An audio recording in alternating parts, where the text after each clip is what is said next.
कार्तिकेय जी जब क्रोध में भरकर कैलाश पर्वत छोड़कर चले गए तो माता पार्वती और भगवान शंकर के हृदय में गहरा दुख भर गया। अपने दोनों पुत्रों में मतभेद देखकर माता पिता का मन कांप उठा। माता के मुख पर उदासी देखकर भगवान शिव ने सोचा, माता को प्रसन्न करने के लिए कुछ करना ही होगा। इसी हेतु महादेव ने मल्लिकार्जुन नामक दिव्य शिवलिंग का रूप धारण किया और क्रोच पर्वत पर विराजमान हो गए। तभी से हर महीने की अमावस्या को महादेव और पूर्णिमा को माता पार्वती वहीं पहुंचकर अपने प्रिय पुत्र कार्तिकेय से मिलने जाने लगी। उधर दूसरी ओर गणेश जी अपनी दोनों पत्नियों रिद्धि और सिद्धि के साथ सुखपूर्वक जीवन व्यतीत कर रहे थे।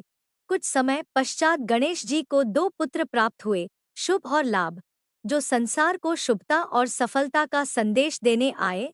संसार में सब कुछ अपनी जगह पर शांत दिखाई दे रहा था, लेकिन महादेव और देवी की कथा का अगला अध्याय अब प्रारंभ होने वाला था। इसी समय तीनों लोकों पर एक भयंकर दैत्य तारकासुर ने अत्याचार बढ़ा दिए। उसके पास ब्रह्मा जी का वरदान था कि उसे केवल भगवान शिव के पुत्र द्वारा ही मारा जा सकता है।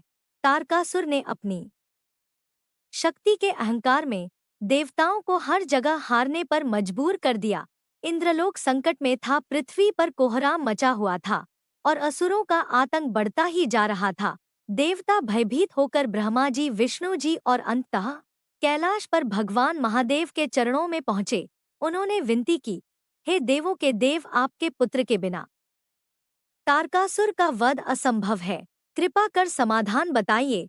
माता पार्वती और भगवान शिव ने संसार की रक्षा हेतु कार्तिकेय को तैयार करने का संकल्प किया। कार्तिकेय जी को दिव्य अस्त्र शस्त्र प्रदान किए गए।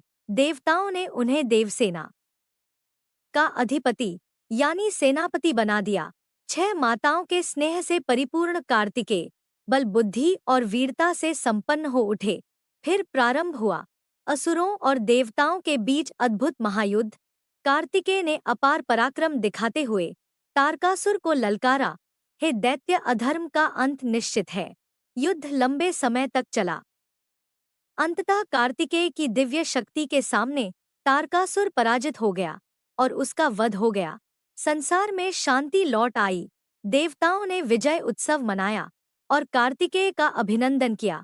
तारकासुर वध के बाद अब देवताओं, गणेश और कार्तिकेय के जीवन में एक नया अध्याय शुरू होने वाला है, जिसमें कई रहस्य, कई पौराणिक घटनाएं और अद्भुत लीलाएं छिपी हैं। आगे क्या होगा जानने के लिए हमारे चैनल डमरू को सब्सक्राइब करें। जय महादेव, जय महाकाल।